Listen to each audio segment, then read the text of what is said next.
Me llamo Emiliano, tengo 27 años y soy originario de Toluca. Llegué a la Ciudad de México a principios de este año por trabajo.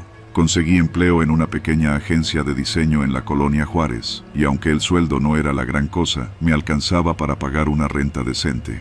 Fue un amigo de la universidad, Rodrigo, quien me conectó con el casero de una vecindad en la colonia Guerrero. Me dijo que era una oportunidad única, zona céntrica, renta baja y cero trámites complicados. No era precisamente lo que uno sueña, pero después de buscar por semanas sin suerte, acepté. El lugar tenía sus años. Era una vecindad vieja, de esas con patio central, paredes húmedas y pintura desconchada. Pero lo esencial estaba en orden: baño propio, cocina chica y un colchón inflado que me alcanzaba para dormir. Los vecinos eran reservados, casi invisibles, a excepción de doña Toñita, una señora de unos 60 años que barría la entrada desde antes de que saliera el sol. Me instalé en el departamento 7, justo en planta baja. El departamento 14, en el segundo piso, estaba sellado con cinta industrial y tenía una cadena oxidada en la puerta. Desde el primer día, noté que todos evitaban mencionar ese lugar. Cada vez que preguntaba, me cambiaban la conversación. No fue sino hasta que llevé unas cervezas a Rodrigo que me soltó algo más concreto. Ese departamento, antes lo usaban pa' cosas feas, güey, dijo, bajando la voz. Secuestros, dicen. Que hace como 3 años lo usaban de casa de seguridad.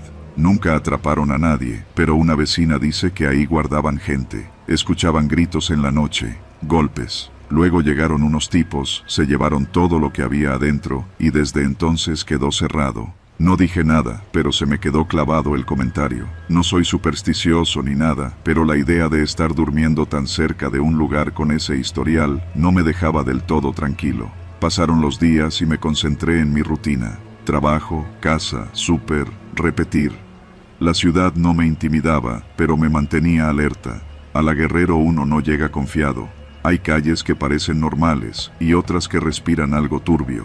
Una noche de jueves, al regresar del trabajo, vi que la cinta del departamento 14 había sido retirada. La cadena seguía colgando, pero la puerta estaba entreabierta. Me detuve. No escuché ruido alguno, pero juraría que vi una sombra moverse al fondo del pasillo. No dije nada, no pregunté. En esta ciudad, uno aprende que mientras no sea tu asunto, no te metes. Pero eso era imposible. 2 días después, un tipo que no conocía me saludó en el patio. Joven, flaco, con chamarra negra. Me ofreció un cigarro y me preguntó si vivía solo. Respondí con evasivas. Me dijo que venía de visita con unos primos al departamento 14.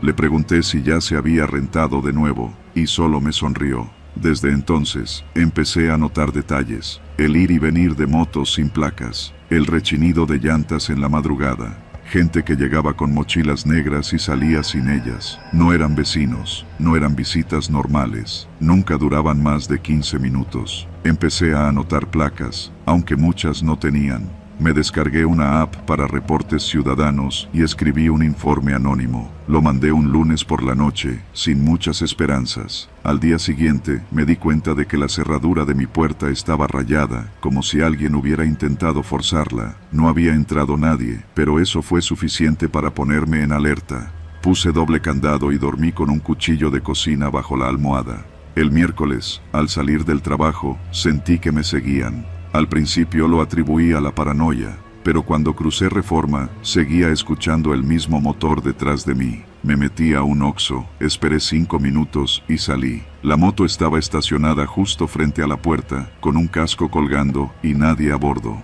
Regresé a mi casa en taxi. Esa noche no dormí. El viernes recibí una llamada de un número desconocido. ¿Tú reportaste algo del 14? Me congelé. ¿Quién habla? Solo bájale, no te conviene meterte en lo que no te importa. Colgaron. Me fui directo al Ministerio Público en la calle de Zarco.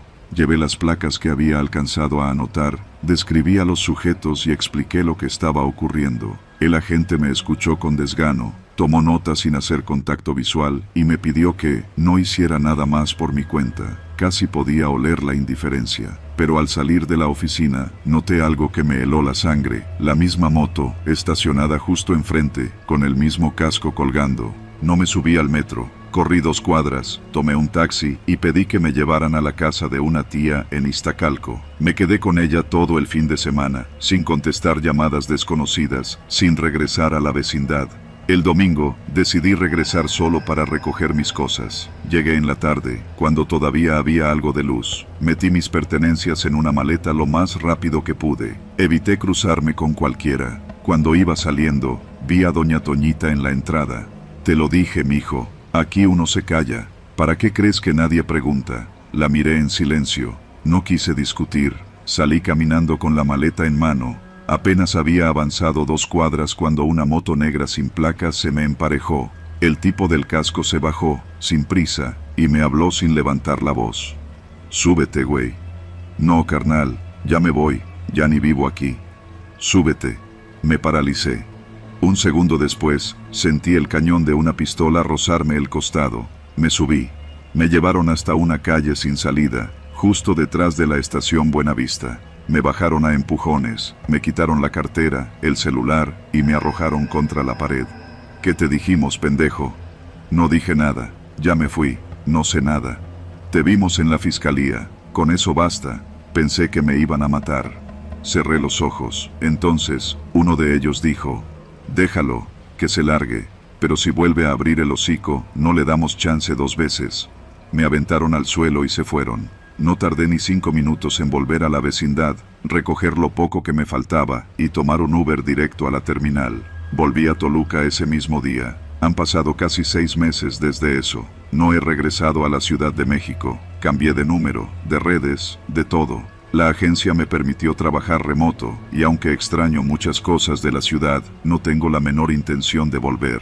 La vecindad sigue allí, y el departamento 14 también. Seguro lo están usando otra vez. Nadie dice nada, nadie pregunta. Como me dijo doña Toñita, aquí uno se calla, porque en esta ciudad, a veces el silencio es la única forma de sobrevivir.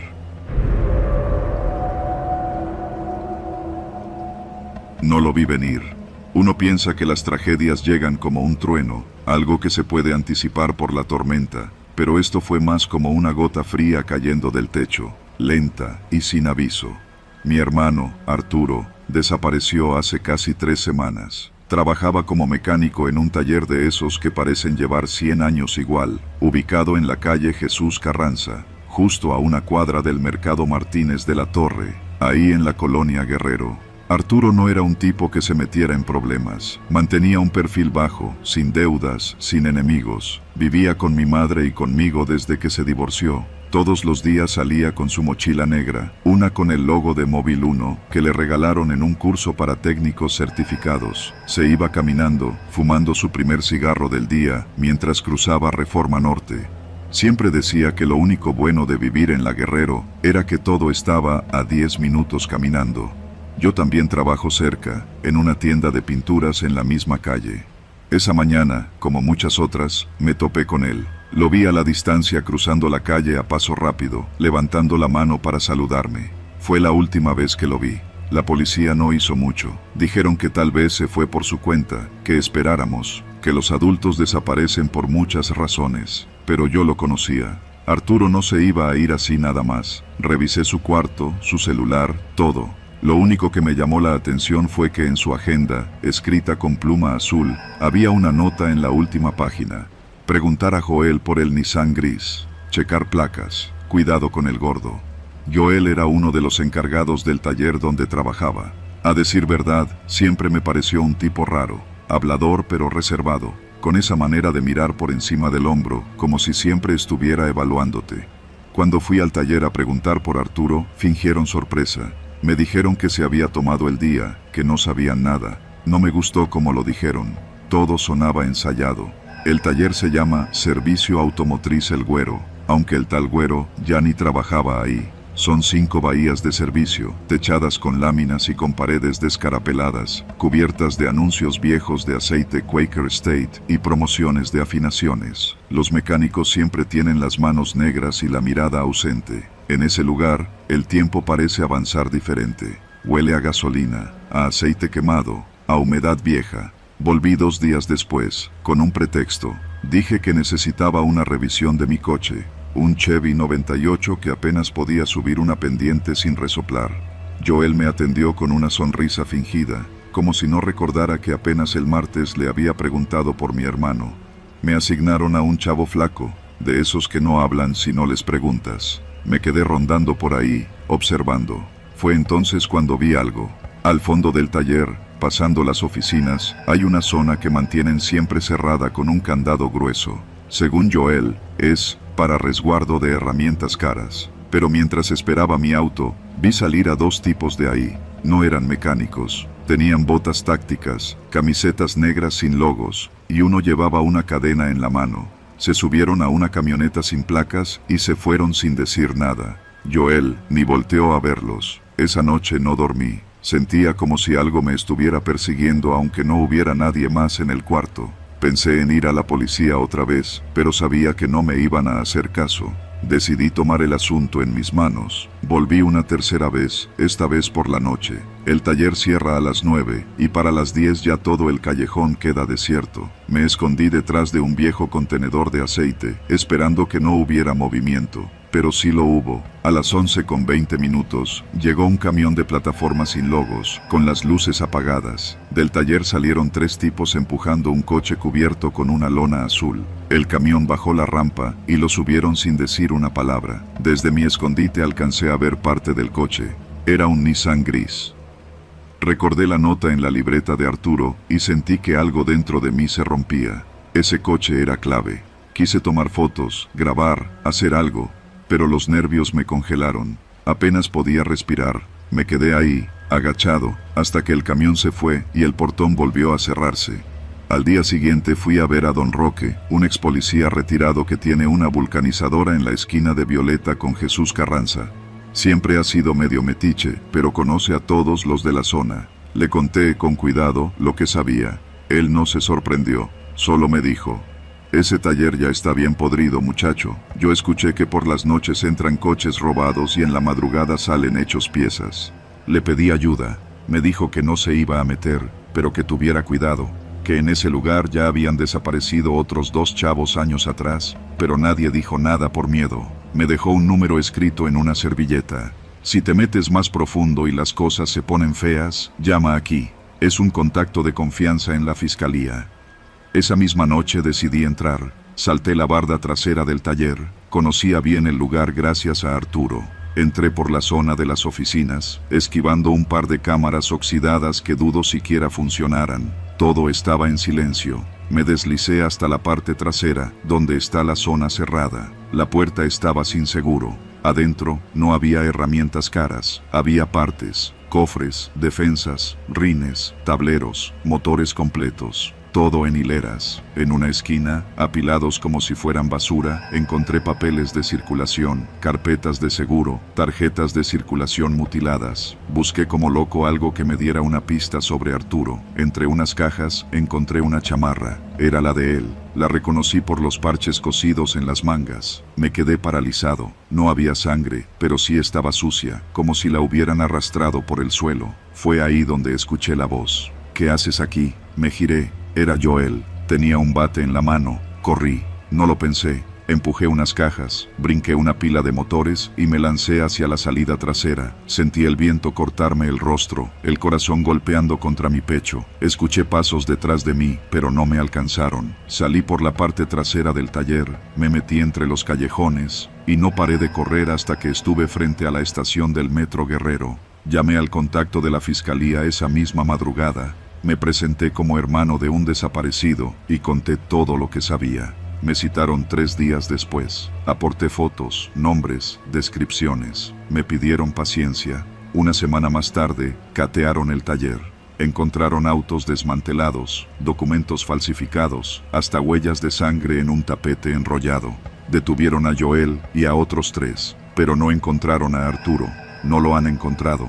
Hoy paso frente al taller cada mañana. Lo clausuraron, tapiaron la entrada y pusieron una cinta amarilla que ya está desgastada. A veces me detengo frente a ese portón oxidado, preguntándome si alguna vez podré saber con certeza qué le pasó a mi hermano, pero en el fondo lo sé. Ese lugar era una trampa, una fachada, y Arturo descubrió demasiado. Solo espero que su cuerpo no esté debajo del concreto que hoy pisan los mismos que ayer fingieron no saber nada.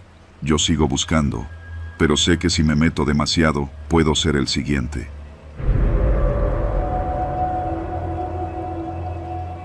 Me llamo Armando y hasta hace poco trabajaba en mantenimiento para el sistema de transporte colectivo Metro.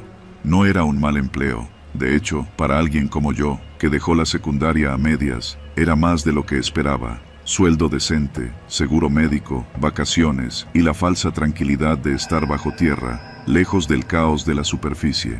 Pero lo que me pasó en el turno de la noche, hace poco más de 3 semanas, me cambió la vida. Todo empezó un jueves, poco antes de las 10 de la noche. Me asignaron un trabajo de inspección en los túneles bajo la estación Guerrero, una de las más viejas de la línea 3. La instrucción oficial decía: ruido inusual en la vía, probable fractura menor en revestimiento. Eso no era raro. El subsuelo de la ciudad tiembla, cruje, respira. A veces las raíces de los árboles o las filtraciones hacen que una losa se afloje. Pero esa noche no se trataba de eso. Bajé con mi chaleco naranja, linterna, casco y una radio que apenas funcionaba.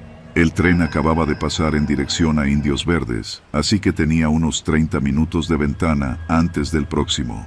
Me interné por el túnel auxiliar, uno que se usa poco, entre los puntos donde convergen las líneas B y 3. Me seguían 2 compañeros, pero uno se quedó desde el principio reparando un cableado y el otro no bajó conmigo. Alcanza tú primero, yo reviso la consola del lado contrario, dijo. Así que terminé solo. Todo iba normal hasta que encontré la fractura. Era más grande de lo que el reporte indicaba. Un pedazo de concreto se había desprendido de una pared lateral y había dejado un hueco oscuro, como una herida abierta. Me acerqué y sentí que el aire salía de ahí más frío de lo normal, húmedo. No olía a drenaje ni a tierra, sino a metal viejo, como si alguien hubiera dejado herramientas oxidadas por años en un sótano sin ventilación. Me agaché y enfoqué la linterna hacia el interior del hueco. No era superficial. Había un pasaje que se extendía hacia el costado, construido con ladrillos antiguos, de esos rojizos que ya ni se usan. Lo extraño era que ese tipo de estructura no debería estar ahí. Ese tramo se construyó en los años 70 y se usó concreto moderno. ¿Cómo demonios había un túnel de ladrillos justo debajo del metro? Le hablé por la radio a Javier, mi compañero. ¿Oyes eso?, pregunté, pero solo recibí estática. Nada, ni voz, ni ruido ambiental. La radio había muerto. Pensé que tal vez el túnel funcionaba como una especie de blindaje, pero cuando intenté regresar, escuché un crujido. El piso bajo mis pies se hundió apenas unos centímetros y luego colapsó. Caí. Desperté entre polvo y oscuridad. Me dolía el hombro y tenía una herida abierta en la frente. La linterna se había apagado, pero logré encenderla de nuevo. Estaba en una especie de cámara subterránea, como una sala rectangular de unos 6 metros de largo, completamente sellada. La caída había abierto una entrada desde arriba, pero no podía trepar por el concreto fracturado. No sin ayuda. Fue entonces que lo vi. En una de las esquinas, parcialmente cubierto por tierra y escombros, había algo. Me acerqué. Al principio pensé que era una figura de yeso, un maniquí quizás, pero no. Era un cuerpo, o lo que quedaba de uno. Un esqueleto humano, con la ropa hecha jirones y restos de cuero todavía adheridos. Lo extraño era la forma en la que estaba acomodado, boca abajo, con los brazos atados por detrás y un trozo de tela metido en la boca. Sentí que el estómago me daba vueltas. No era un accidente de construcción. Ese tipo había muerto ahí, encerrado, enterrado vivo tal vez. Me obligué a no entrar en pánico. Debía salir de ahí. Busqué entre mis herramientas, saqué una pequeña barra de metal y comencé a golpear el techo por donde había caído, haciendo ruido. Grité también, esperando que alguien, quien fuera, me escuchara. Tardé más de 20 minutos en que la voz de Javier se colara por el hueco. Armando, ¿dónde estás? Aquí abajo, se cayó el piso, necesito cuerda.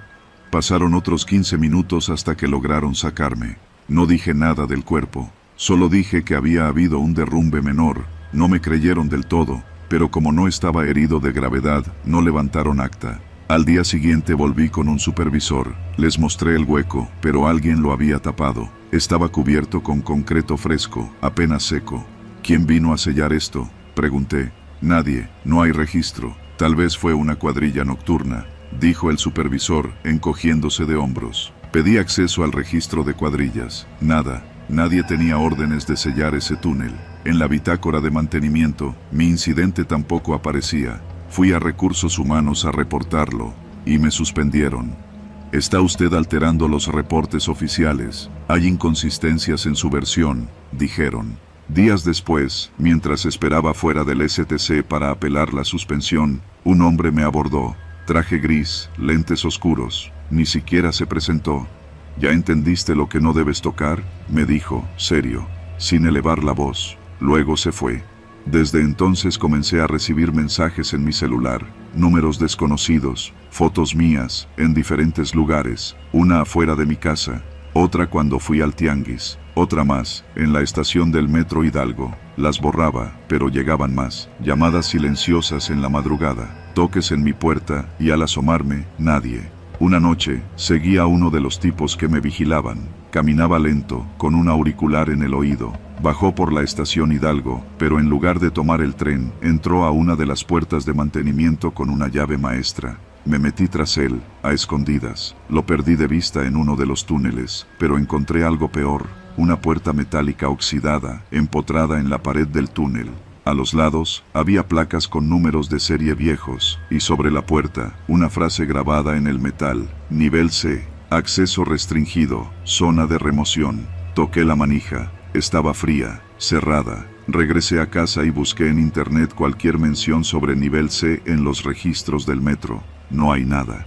Pero encontré foros antiguos, ocultos, con menciones breves sobre túneles usados como cárceles extraoficiales en los años 80. Espacios donde los cuerpos desaparecían, donde se encerraba a personas consideradas peligrosas para el Estado. Mi tío trabajó en el metro en 1985. Me contó una vez que, bajo Guerrero hay cosas que no deben tocarse. En su momento pensé que hablaba de ratas o fugas, pero ahora todo encaja. Intentaron silenciarme, pero no me detendré, porque sé que lo que encontré ahí abajo no fue un accidente, fue un secreto. Uno que muchos están dispuestos a proteger, pero alguien tiene que contarlo, alguien tiene que decir la verdad. Yo sobreviví, pero desde esa noche ya no soy el mismo. Y cada vez que paso por la estación Guerrero y siento ese aire frío colarse entre los vagones, recuerdo el rostro sin vida de aquel hombre, atado, olvidado, enterrado en un túnel que nunca debió existir. Me llamo Jimena. Tengo 16 años, pero desde hace unos meses me siento como si tuviera el doble. No porque me sienta más madura, ni porque me haya enamorado, ni nada de eso. Lo que me pasó fue real, fue feo, y aunque sigo viva, no me dejó intacta. Vivo en la unidad habitacional Nonoalco Tlatelolco, en el edificio Veracruz, frente al eje central. Mi mamá trabaja en una estética cerca del metro Guerrero, y mi hermana mayor se fue a vivir con su novio a Iztapalapa, así que casi siempre estoy sola después de la secundaria. Ese día, un martes cualquiera de octubre, salí tarde del CCH. Eran como las 7:15 cuando llegué al cruce de Mosqueta y Guerrero. Todavía había luz, pero las sombras ya estaban larguísimas. Caminaba con mis audífonos puestos, viendo historias en Instagram, cuando escuché una discusión fuerte. Bajé el volumen del teléfono y crucé la mirada hacia un estacionamiento improvisado entre dos edificios viejos. Era de esos lotes baldíos con un portón de lámina oxidada, donde cobran 20 pesos la hora a los vecinos que no tienen cochera. Me escondí tras un puesto de dulces cerrado y me asomé discretamente. Había dos tipos forcejeando con una mujer. No parecía un asalto. La mujer gritaba con desesperación, no con sorpresa. Uno la tenía del cabello, el otro sacó algo del pantalón. No lo vi claramente, pero escuché el sonido metálico. No me preguntes por qué no me fui corriendo. Me paralicé. Mi corazón empezó a latir como si me lo estuvieran apretando desde adentro. Lo único que hice fue sacar el celular del bolsillo y comenzar a grabar. Fue rápido, apenas unos segundos. El tipo del cuchillo la apuñaló en el abdomen como si fuera una costumbre. La mujer cayó sobre un charco de agua sucia. El otro tipo se arrodilló junto a ella y le revisó la bolsa. Sacó algo pequeño, un celular, creo, y ambos se largaron por una puerta lateral hacia el callejón que conecta con Jesús Carranza. Me quedé quieta, ni respiraba. Cuando se fueron corrí como nunca. Crucé la calle, entré a la unidad por el paso peatonal del edificio Puebla y me encerré en mi cuarto. Mi mamá no había llegado todavía. Me senté en la cama y puse a reproducir el video. Era corto, apenas 40 segundos, pero se veía todo, las caras de los dos tipos, la navaja, el grito de la mujer, el momento en que cayó. Me tapé la boca para no llorar. ¿Qué chingados acababa de ver? Pensé en ir a la policía, pero no me iban a creer, iba a acabar metida hasta el cuello. ¿Y si ellos sabían dónde vivo? Me convencí de que debía borrar el video, fingir que no pasó nada. Pero antes de hacerlo, lo subí a una cuenta falsa de YouTube, privada, solo para tener una copia. Una parte de mí sabía que eso no se podía quedar así. Esa noche no pude dormir, cada ruido me hacía brincar. No le dije nada a mi mamá, solo le dije que estaba cansada, que me iba a acostar temprano. A la mañana siguiente, la noticia ya estaba en redes. Mujer asesinada a puñaladas en predio de la colonia Guerrero.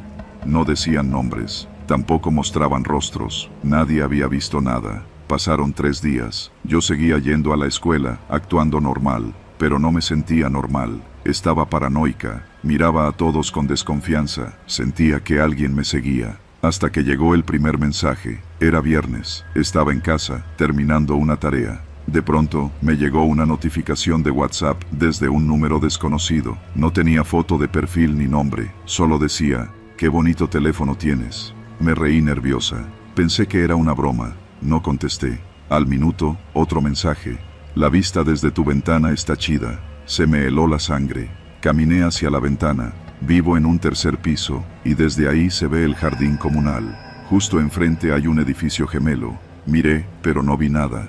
Entonces llegó la foto. Era la fachada de mi edificio, mi ventana, tomada desde el otro edificio, y un mensaje.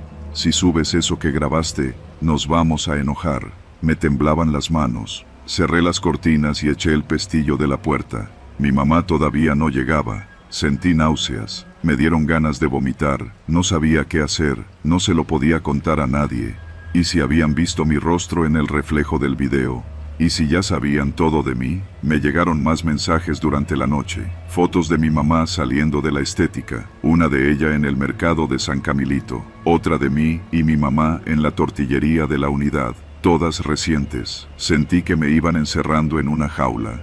Decidí eliminar el video. Me metí a la cuenta falsa y borré todo. Luego bloqueé el número, pero no sirvió de nada. Al día siguiente me llegó otro mensaje, desde otro número. «Ya vi que borraste el video, así me gusta, discreta, pero por si se te olvida, aquí está tu hermana». Adjuntaron una foto. Mi hermana, en una fondita de Iztapalapa. Estaba comiendo, sola. Me eché a llorar como niña chiquita. Me sentí atrapada. No podía hablar con nadie. No podía confiar ni en la policía. Esos tipos estaban en todos lados. Pensé en huir, en decirle a mi mamá que me llevara al pueblo, a casa de mi abuela. Pero el mensaje siguiente fue aún más claro. «Si corres, te seguimos. Si hablas, se muere alguien. Si cooperas, aquí no pasó nada». Duré una semana entera sin mencionar nada. Borré todas mis redes, dejé de usar WhatsApp, me mantenía encerrada, en silencio. Solo salía al CCH y de regreso. Pero algo cambió en mí. Ya no era la niña tímida de antes. Me empecé a fijar en todo. En los autos que se estacionaban cerca. En los tipos que me seguían con la mirada. En los vecinos que antes ni saludaban y ahora parecían saber mi nombre. Un día, encontré una cámara escondida en la jardinera del edificio.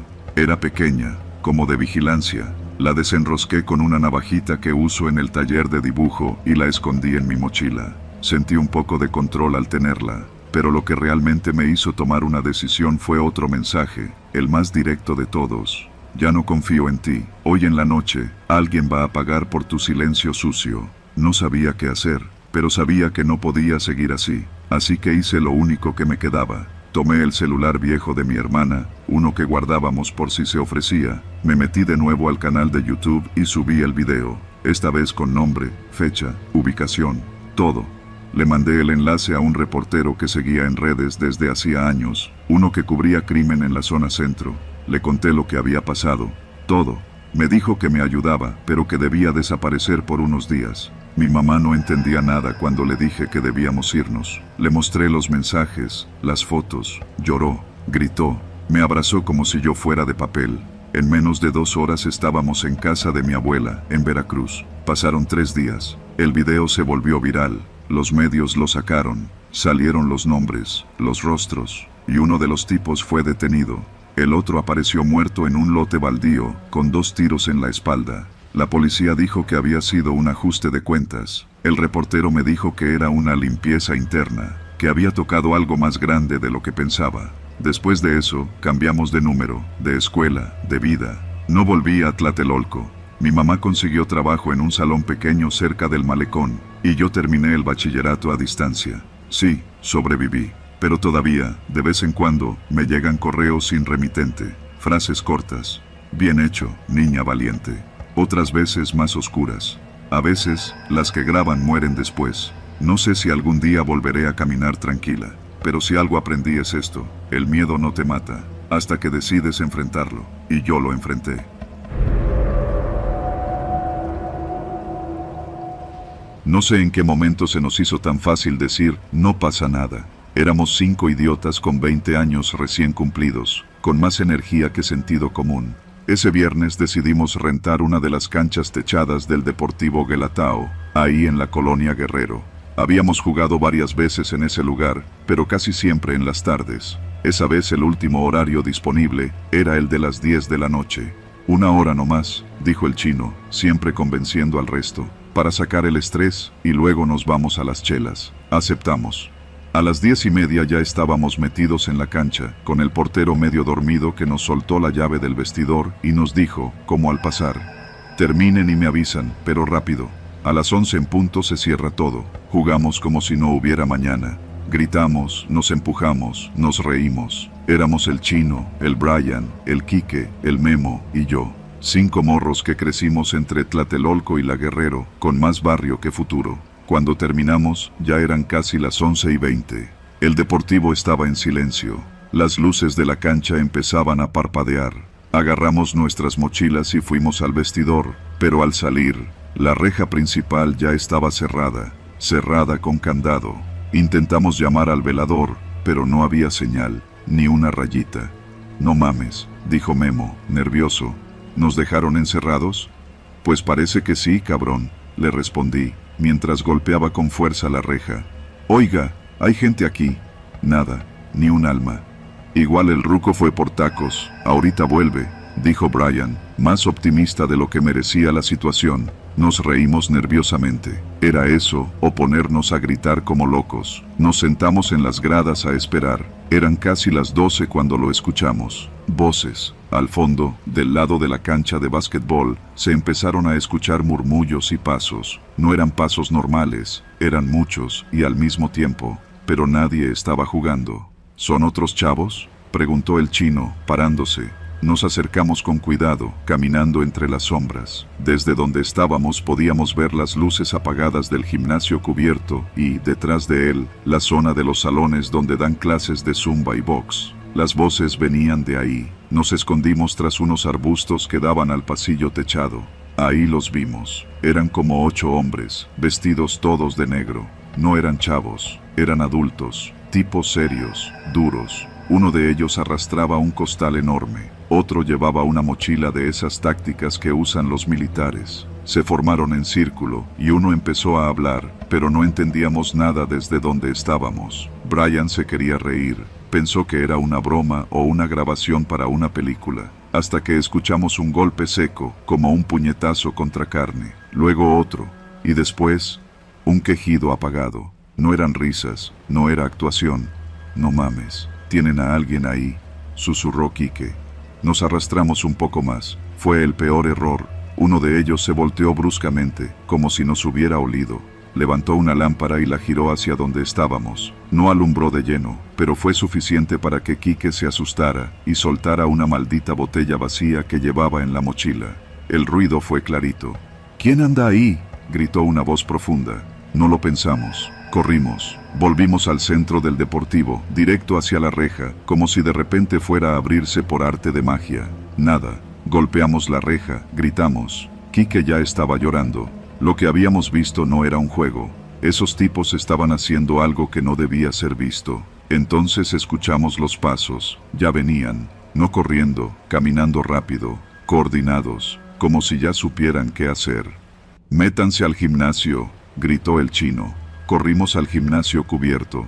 Estaba oscuro, pero al menos la puerta no tenía candado. Cerramos por dentro, pero no había seguro, solo un pasador endeble. «Esto no los va a detener», dijo Memo, blanco del miedo. «Nos tenemos que esconder, güey, separarnos», dije yo, pensando rápido. «Si nos agarran juntos, valimos». Fue una decisión improvisada, pero todos aceptamos. El gimnasio tenía muchas sombras, muchos rincones. Nos dispersamos. Yo me metí debajo de las gradas retráctiles. Escuché los pasos llegar. Abrieron la puerta. Entraron despacio, con linternas. Alcancé a ver la luz rebotando entre los muros. No hablaban, solo caminaban.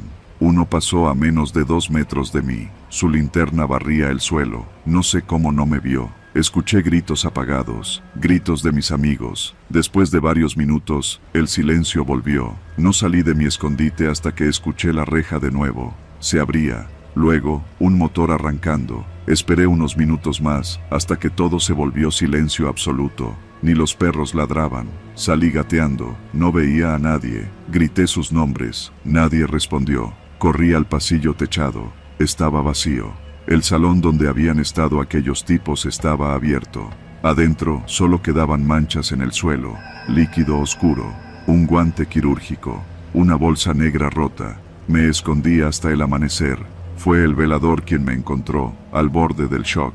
Llamó a la policía. Llegaron tarde, como siempre. Les conté todo. No me creyeron del todo, pero tampoco me arrestaron. Del chino, del Brian, de Memo y de Quique.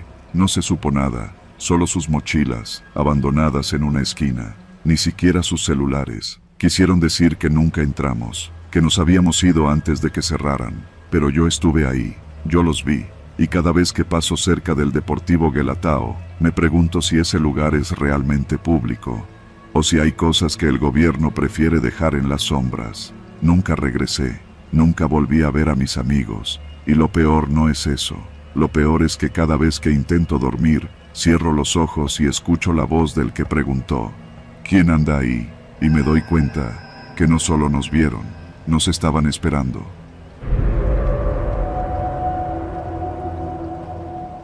Me llamo Joel, y si estás leyendo esto, es porque no me morí. Pero estuve cerca, muy cerca. Tenía 28 años cuando todo empezó, aunque la historia en realidad ya llevaba tiempo ocurriendo sin que yo lo supiera. Vivía en la colonia Guerrero, a 2 calles de Mosqueta, en un edificio viejo, de esos que parecen sobrevivir a los temblores por pura necedad. Era un martes cualquiera, por la noche.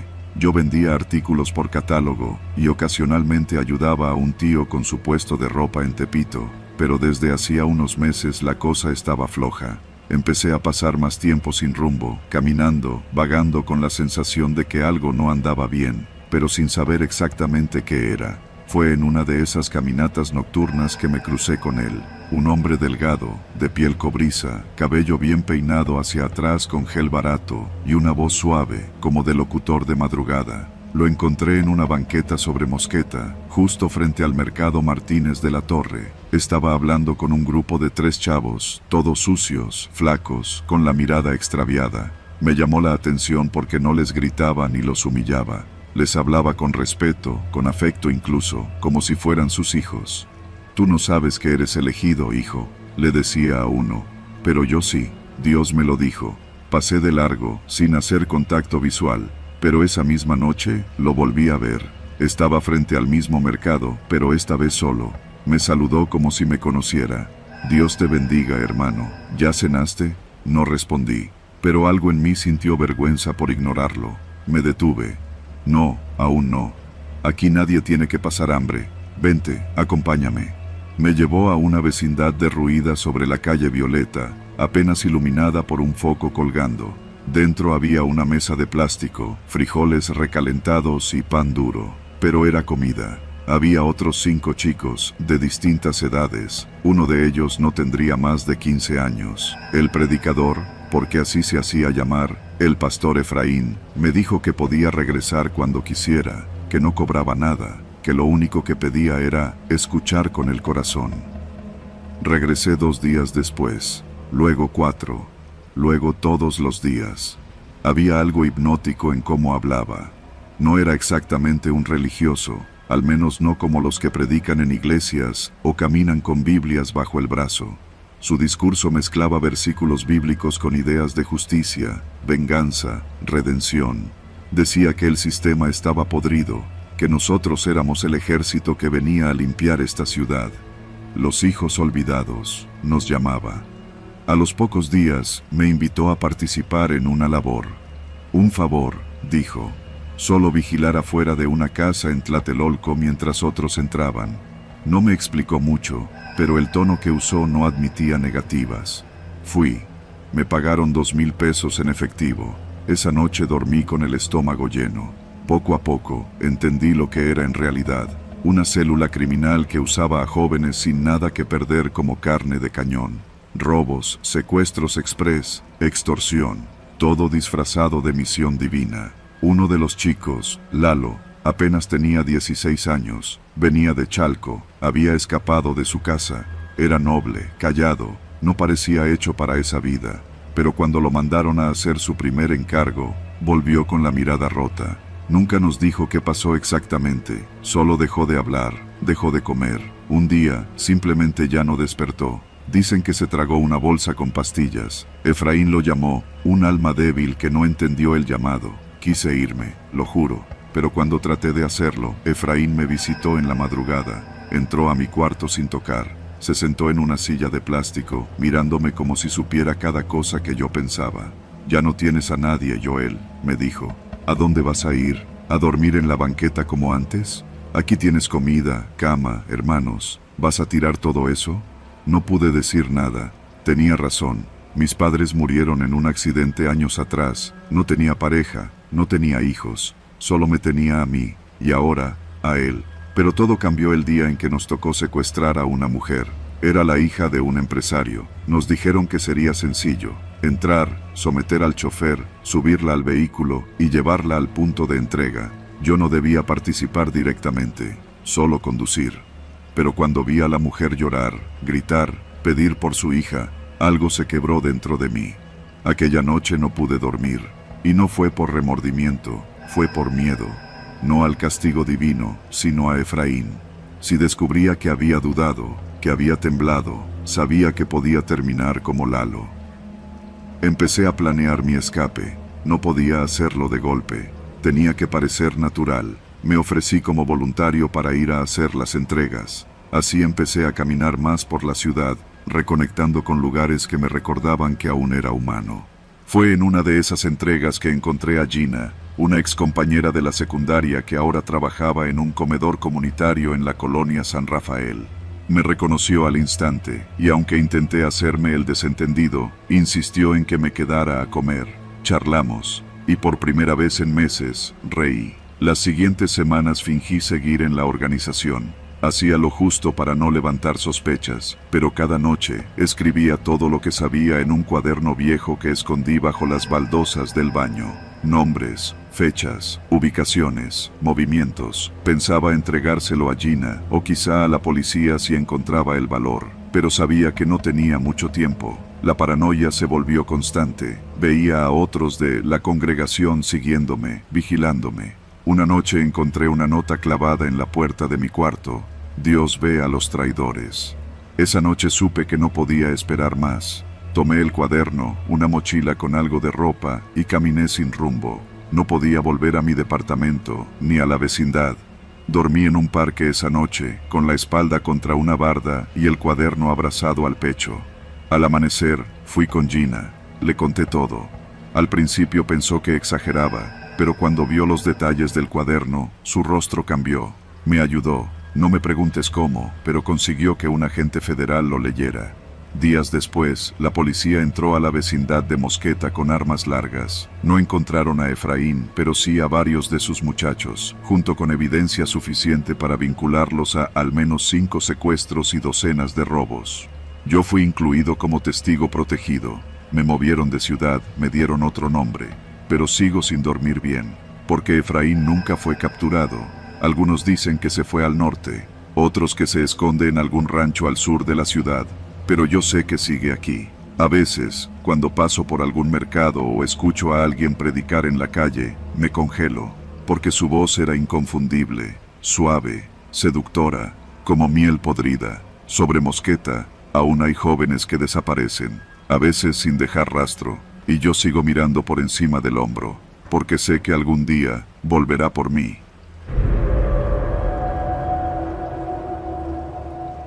Me llamo Claire Moreau, tengo 34 años y soy originaria de Montpellier, al sur de Francia.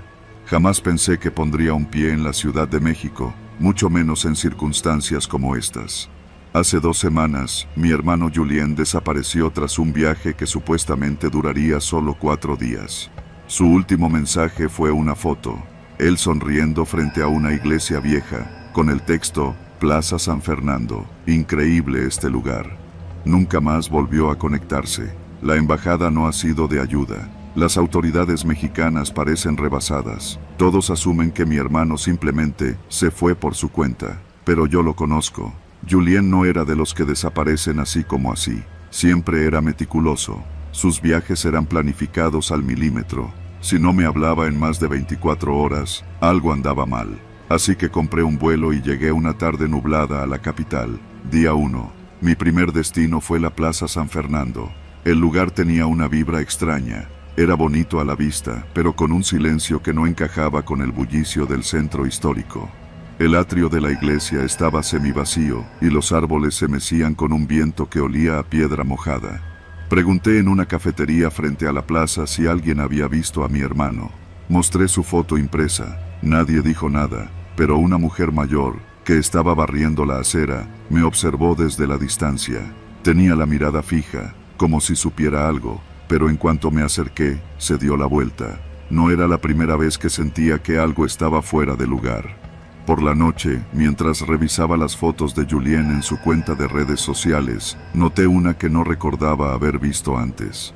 No tenía descripción ni ubicación, pero la fachada que aparecía detrás de él tenía detalles similares a una casa antigua. Arcos tallados, un balcón de hierro oxidado y un número despintado, 42. Decidí salir al día siguiente a buscarla. Día 2. Pasé toda la mañana caminando por calles de la colonia Guerrero, preguntando, comparando fachadas. Una señora que vendía tamales me ayudó sin que yo lo pidiera.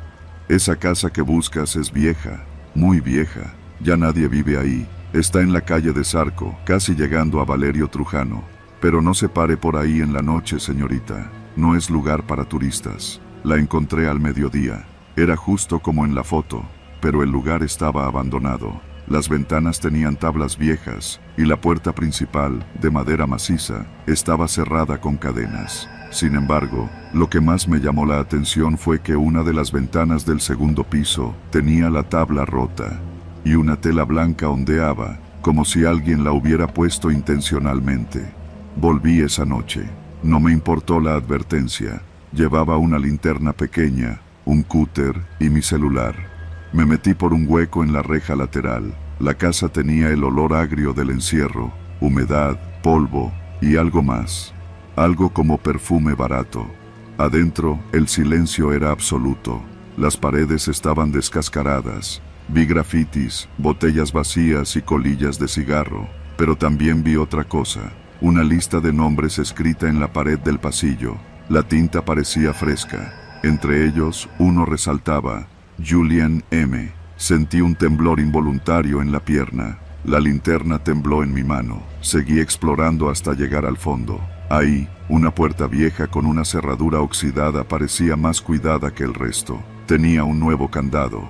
Me alejé. Antes de irme, subí por las escaleras de madera que crujían con cada paso. Desde la planta alta, vi hacia la calle. Un taxi se detuvo justo frente a la casa. No hizo ruido. No bajó nadie. Solo estuvo ahí. 5 minutos. Luego se fue. Dormí poco esa noche. Desperté sobresaltada a cada sonido. Día 3. Volví en la mañana, con más luz, para asegurarme de que no había imaginado nada. En la reja encontré algo pegado con cinta. Un post-it. En español decía, si sigues preguntando, vas a terminar como él. Ese fue el primer momento en que sentí verdadero miedo. No fui a la policía. ¿Qué les iba a decir? que alguien anónimo me dejó una nota amenazándome por entrar a una casa abandonada. Imposible. Lo único que me quedaba era seguir por mi cuenta. Caminé durante horas buscando pistas. Finalmente, en una pequeña papelería que vendía boletos de lotería, una mujer de unos 60 años me habló bajito cuando vio la foto de Julien. No diga nada aquí afuera. Vuelva en la noche cuando cierre. Venga sola. Volví a las 9. El lugar estaba cerrado, pero al tocar, ella me abrió rápido y cerró con seguro detrás de mí. Vi a su hermano. Entró a esa casa con otros 2 tipos. No era secuestro. Entró caminando, normal. Ellos lo metieron y ya no salió. No sé qué pasó adentro, pero esa casa no es la única. Hay otras, casas igualitas. Todas están en la misma zona. Nadie se mete. Todos fingen que no las ven. ¿Sabe quién las usa? Le pregunté. Hombres, camionetas, jóvenes que llegan y ya no se ven.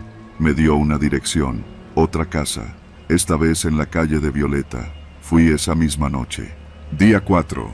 La casa de Violeta no parecía abandonada. Tenía cortinas nuevas y un timbre moderno, pero nadie respondía al tocar. Me quedé esperando desde una banca enfrente. A eso de las 11 de la noche, llegó una camioneta gris. Del asiento trasero bajó un muchacho con la cabeza agachada. Entró. 2 minutos después, la camioneta se fue. Me armé de valor. Crucé la calle y me metí por el lado donde la barda estaba rota. Desde el patio trasero, vi una luz tenue en el segundo piso, y entonces, lo escuché.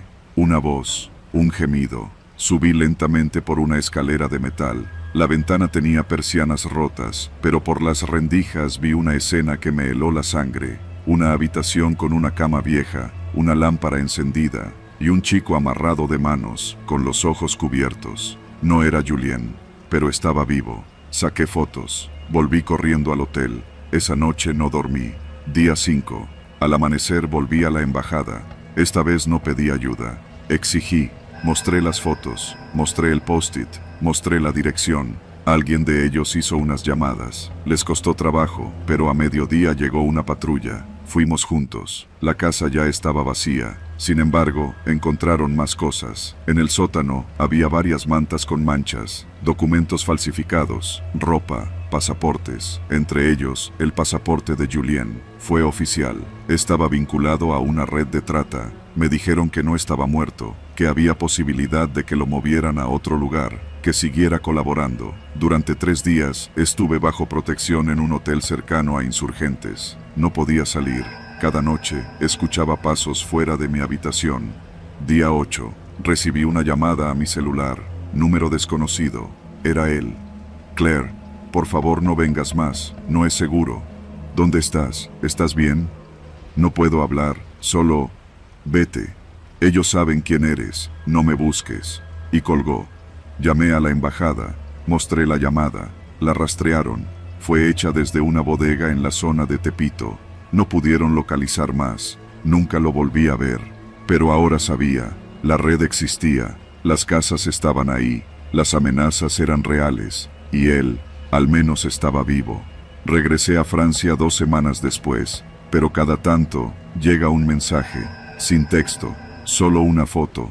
De una calle cualquiera. De un rincón de la ciudad. Como si me dijera que aún está allí. Que sigue esperando. O que sigue huyendo.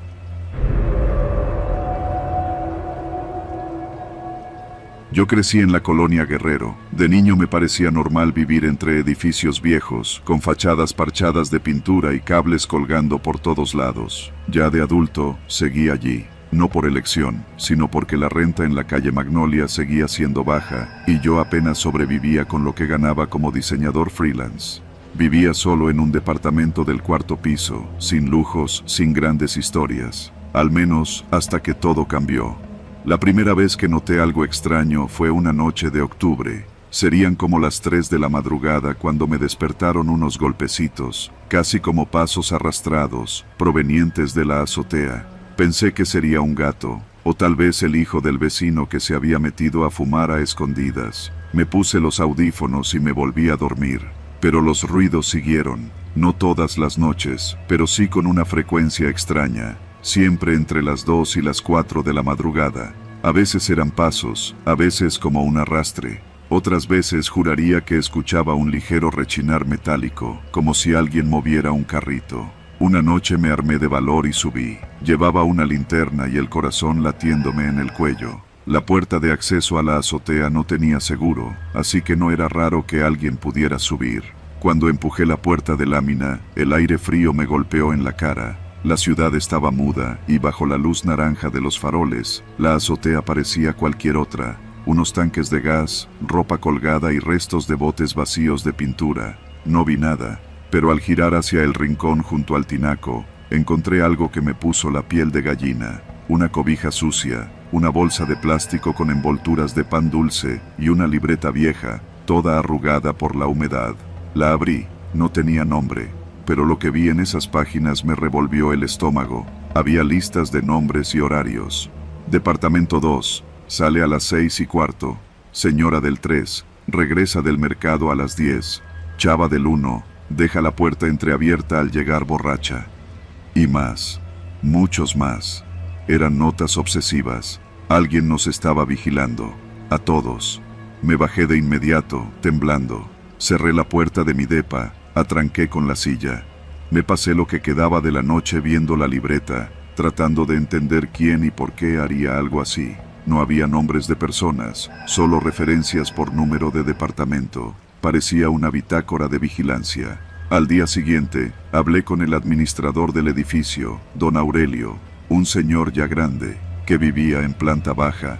Me escuchó con calma mientras fumaba un delicado sin filtro. ¿Y qué quieres que haga, mijo?, me dijo con ese tono de, ya no estoy para esto. Aquí la gente sube, baja, hay inquilinos que ni yo conozco ya, mientras no se roben los tanques. Pero alguien nos está vigilando, le insistí. Tiene anotados los movimientos de todos, está durmiendo allá arriba, tiene comida y cobijas. ¿Tú crees que eso es nuevo?, me interrumpió. Hace unos meses la señora del 5 encontró a un tipo durmiendo en su azotea también, en otro edificio por Zaragoza, y nadie hizo nada. Esa es la ciudad que tenemos, tú solo cuídate y ya. Me fui furioso. Esa noche no dormí. Apagué todas las luces y me quedé escuchando, con la puerta del depa cerrada a piedra y lodo. Eran las 2:30 cuando escuché otra vez pasos, luego un ruido metálico, como de candado o cadena, y luego, lo más inquietante, el sonido de algo arrastrándose justo encima de mi techo. Lo que más me sacó de quicio fue que el techo de mi cuarto era parte de la azotea. Me sentí vulnerado, como si ese tipo, porque ya estaba convencido de que era un hombre, supiera exactamente cuándo yo estaba despierto. Los días siguientes fueron una mezcla de paranoia e impotencia. Algunos vecinos me decían que también habían escuchado cosas, pero nadie quería meterse. Uno me dijo que lo había visto, un hombre flaco, de cabello largo, que subía por la escalera de incendios de otro edificio cercano y que saltaba de azotea en azotea como si fuera parte del paisaje urbano. Parecía una sombra, me dijo, como si no quisiera ser visto, pero supiera que no le importamos. Entonces decidí hacer algo. No iba a quedarme de brazos cruzados. Me compré una cámara de vigilancia barata, de esas que se conectan al celular por Wi-Fi, y la escondí en un rincón de la azotea, apuntando hacia donde había encontrado la cobija. Esa noche no hubo ruidos, ni la siguiente. Pero a la tercera noche, a las 3:12, la cámara me mandó una notificación. Revisé el celular y ahí estaba. Un hombre, muy delgado, vestido con ropa vieja y oscura, cargando una mochila raída. Caminaba despacio, agachado, como si fuera un animal. Se detuvo frente a la cámara, miró hacia el lente directamente y sonrió. No me atreví a subir, solo apagué el celular. No pude dormir en toda la madrugada. Por la mañana, subí con cuidado. La cámara ya no estaba. Solo había una nota escrita en una hoja de libreta, doblada varias veces y sujeta con una piedra. Decía, el que mira también es mirado. Ahí supe que estaba en problemas. Empecé a notar otras cosas. Galletas desaparecidas de mi alacena. La cortina del baño corrida cuando yo siempre la dejaba abierta. Huellas de zapatos mojados en el patio común cuando no había llovido. Me volví paranoico. Pensé en irme del edificio, pero eso significaba perder todo lo poco que tenía. Y además, no me quería ir sin saber quién era ese tipo. Una noche me escondí en la azotea. Me aposté tras el tanque de gas, con un palo de escoba reforzado con un tubo. Quería verlo, no hacerle daño, pero enfrentarlo.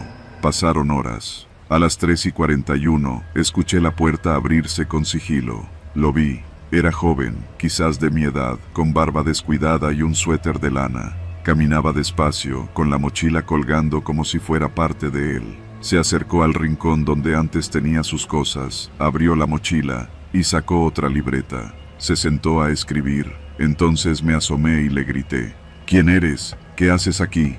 Saltó. La libreta voló. Él intentó correr, pero lo intercepté con el palo. No lo golpeé, solo lo arrinconé. «¿Por qué nos vigilas?», le grité.